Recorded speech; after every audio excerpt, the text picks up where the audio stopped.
What began as a typical late-night interview on Jimmy Kimmel Live quickly escalated into an unexpected political showdown.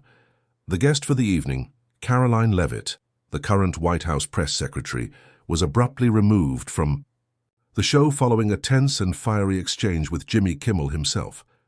What began as a light-hearted political chat quickly took a dramatic turn. The conversation, initially casual and familiar, suddenly escalated into a heated exchange. A routine Q&A unraveled into a sharp verbal battle, with tensions flaring between the host and his guest. As the clash grew more intense, the studio's energy shifted, transforming an ordinary interview into a full-scale media storm. Viewers at home were left speechless, their jaws dropping as the scene unfolded. Inside the studio, the audience was frozen. Some gasped, others exchanged bewildered glances as the show's atmosphere shifted from light comedy to total chaos, and that was only the beginning. Social media erupted almost instantly. Twitter, Instagram and TikTok were flooded with clips, memes and hashtags within minutes. Across the nation, people were left wondering, were they watching a late-night talk show or witnessing a live political meltdown? In that moment, the line between entertainment and reality completely vanished. This wasn't just a segment gone. Off script, it instantly became one of those unforgettable TV moments that will be talked about for years. Karoline Leavitt stepped onto the stage with poise, dressed in a crisp blue suit, flashing a confident smile as she waved to the crowd. The audience responded with a mix of cheers and scattered boos. She came prepared to discuss the White House's latest policies, economic strategies, and more. But what followed was far from what anyone, including Leavitt, had planned. Jimmy. Kimmel opened with his usual charm. "Ladies and gentlemen, please welcome Karoline Leavitt, the youngest White House press secretary in U.S. history." Karoline walked on stage, composed and confident, taking her seat with a polite smile. "Thanks for having me, Jimmy. Happy to be here," she said. At first, the conversation unfolded smoothly. They touched on familiar topics: the economy, rising gas prices, and student loan relief. Karoline answered with composed confidence, measuring each word like a true professional. But the atmosphere shifted quickly. Jimmy leaned in with a mischievous grin and delivered the question that cracked the calm. "So, Karoline, do you actually believe the things you say at those press briefings, or is it all just a performance?"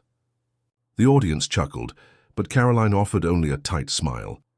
"I speak for the President and the American people," she replied firmly. "My job is to share the facts, even when the media chooses to ignore them." Kimmel arched an eyebrow. "Facts. That's a bold word in Washington." Laughter followed, but it was more uneasy this time. The mood in the room began to shift. Some audience members exchanged uncertain glances, unsure whether to laugh or brace for impact. But Karoline didn't flinch. "You know, Jimmy," she said, her tone sharpening, "it's easy to make jokes about politics when you're not the one making real decisions. Leading is a lot harder than laughing at it." Karoline shot back. The crowd reacted instantly, a mix of gasps, applause, and scattered boos. The energy in the studio was shifting rapidly. Jimmy chuckled, but the ease in his smile was gone. "Okay, fair enough," he said, trying to keep the mood light. "But let's be real. Your administration hasn't exactly been a shining example of success. The economy's unstable, the border's in chaos, and don't even get me started on your boss's approval ratings." Karoline nodded slowly, absorbing the criticism without flinching. "Criticism is part of the job," Karoline replied coolly. "But what exactly are you offering, Jimmy? Jokes, memes, late-night laughs? The American people deserve more than cheap shots from Hollywood." The atmosphere grew tense. Backstage, producers whispered urgently into headsets. They had anticipated a bold interview, but not an all-out showdown. Jimmy, unfazed, leaned into the moment. He turned to the screen behind them and queued up a video. It was a clip from one of Karoline's recent press briefings, a moment where she visibly stumbled when asked about the current inflation rate. The clip zoomed in on Karoline's awkward pause, followed by the smug grin of a reporter in the front row, and the audience erupted in laughter. Karoline didn't flinch, but a sharp flicker in her eyes said everything. "That's the best you've got?" she said coldly. A 5-second clip completely out of context? Maybe you should apply for a job at CNN, Jimmy. The crowd split instantly. Some laughed louder, others applauded her comeback, but the mood had clearly shifted. The light banter was gone. Jimmy leaned forward, his smile faded. "You talk a lot about context, Karoline," he said, the tension between them now impossible to ignore. Jimmy leaned in, his tone sharper now. "But what's the context for misleading people? What's the context for defending chaos?" Karoline didn't back down. She leaned in too, matching his intensity. "The real context," she said. "Your show survives on division. You need people to hate each other so they keep watching. I came here to talk policy. You came to score points." That was the breaking point. The energy in the room snapped. Phones were raised, cameras rolled. The studio was no longer just a stage. It had become a battlefield. Backstage, a producer's anxious voice crackled through a headset. "This is going off the rails. Do we cut to commercial?" "No," the director responded firmly. "Let it roll. This is gold." Karoline turned to the audience, her voice steady but passionate. "You don't have to agree with me," she said, "but don't let Hollywood comedians decide what's true. They're here to entertain, not to inform." Jimmy raised a hand, cutting in. "Let me stop you right there. If anyone's twisting the truth, it's the press secretary who dodges every real question." Karoline fired back without missing a beat. "Maybe if reporters asked real questions, I wouldn't have to dodge anything." The audience gasped. The tension hit another peak. Somewhere in the crowd, a voice rang out, "Let her talk! Send her back to D.C." Someone in the crowd shouted, as the tension inside the studio hit a boiling point. Panic spread among the producers. This was no longer late-night banter. It had become open warfare. The atmosphere crackled with electricity. The audience was visibly split. Some erupted in applause for Jimmy, while others sat quietly, nodding in agreement with Karoline. Phones were still raised, capturing every second, with clips already being streamed, shared, and dissected online in real time. But no one, not the producers, not the audience, not even Jimmy, was prepared for what came next. Karoline Leavitt didn't flinch. She stood her ground, calm-faced, but with a steel edge in her voice. "Let's talk about facts, Jimmy," she said, the room falling silent as the real showdown began. "You talk about misinformation," Karoline said, locking eyes with Jimmy, "but how many times have you twisted the truth on this show?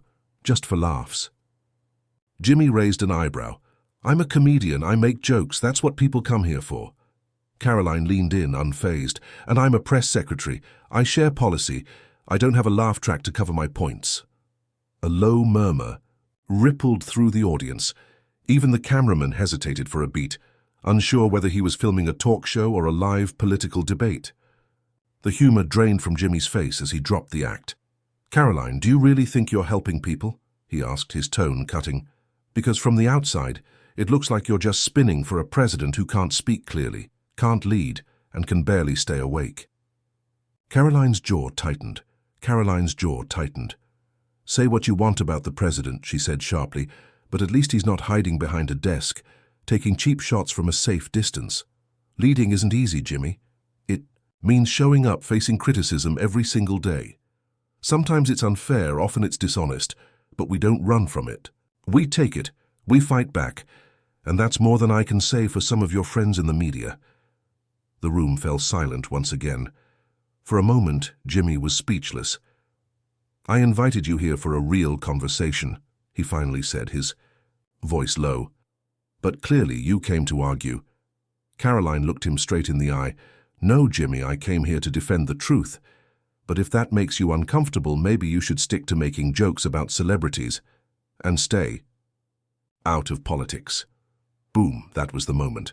The audience erupted. Some jumped to their feet cheering while others booed with equal force. The divide in the room was now impossible to ignore. Half saw Karoline as a bold truth-teller standing up to media elites.